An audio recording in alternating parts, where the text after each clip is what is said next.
क्या आप कभी ज़िंदगी में फेल हुए हैं और आपको आपकी फेलियर्स ने मायूस किया है? तो इसकी यही मतलब है कि आप एक अनसक्सेसफुल इंसान हैं। मैंने इसके बारे में एक बुक पढ़ी थी, व्हाई पीपल गेट फेल। इसमें लोगों को दो कैटेगरीज में डिफाइन किया गया था।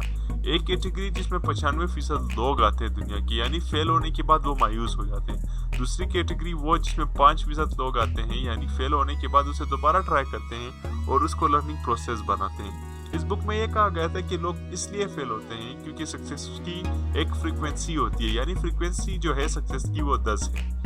अगर किसी बंदे के पास 10 की फ्रीक्वेंसी होती है तो वो सक्सेसफुल होता है। यानी अगर कोई नए बंदा कोई नई चीज ट्राई करता है तो उसकी फ्रीक्वेंसी कभी भी 10 नहीं होती। ये एक नेचुरल प्रोसेस है, ये एक यूनिवर्सल ट्रुथ है, जिसकी वजह से वो फेल हो जाते हैं। तो जब इंसान फेल होता है वो उसे ट्राई करना छोड़ देता है, जिसकी वजह से उसकी फ्रीक्वेंसी जो होती है वही होकर रह जाती है और वो कभी भी सक्सेसफुल नहीं होता।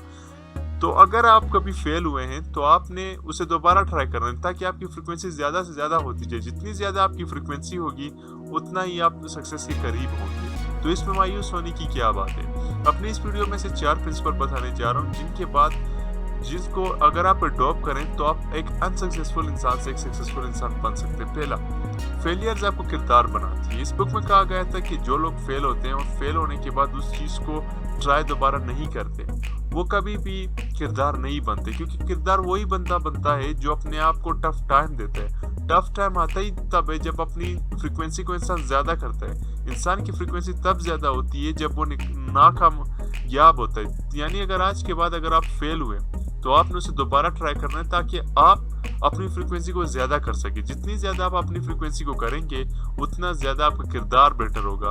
और आप अगर इस चीज में कामयाब नहीं भी हुए हैं तो आप अपनी इसी फ्रीक्वेंसी को किसी और फील्ड में ले जाकर आप उसे अचीव कर सकते हैं। मेरा दूसरा पॉइंट यह है कि नाकामी एक अजीम उस्ताद है। दुनिया में हर किसी को अपने स्ट्रेंथ का पता होता है, लेकिन वीकनेस का कुछ ही लोग जानते हैं। फेलियर एक ऐसा उस्ताद है जो आपको आपकी नाकामी यानी आपकी वीकनेस के बारे में बताता है। तो आज के बाद जब भी आप फेल हो तो आपने आइडेंटिफाई करने आप फेल क्यों हो रहे हैं।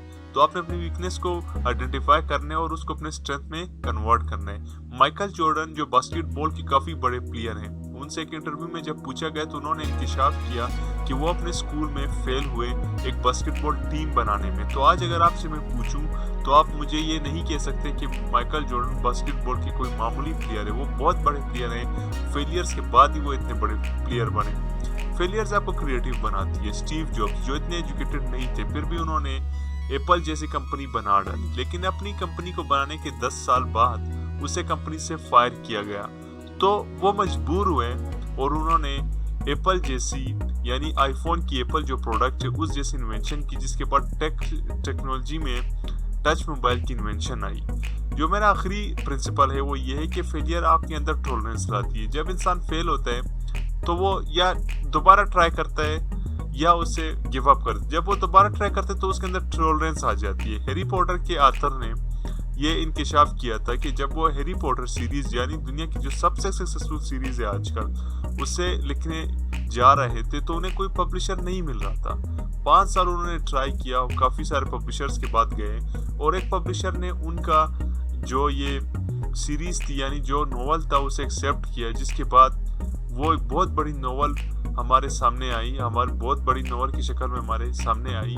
तो दोस्तों, आज के बाद अगर आप कभी फेल हुए तो अपने फेलियर्स को एक अपॉर्चुनिटी समझना और उससे लर्न करना है और अपने आप को इन लोगों की लिस्ट में शामिल करना है, जैसे कि हमारे पास माइकल जॉर्डन है, हैरी पॉटर के ऑथर है, स्टीव जॉब्स हैं, बिल गेट्स हैं, जो फेलियर से नहीं डरते।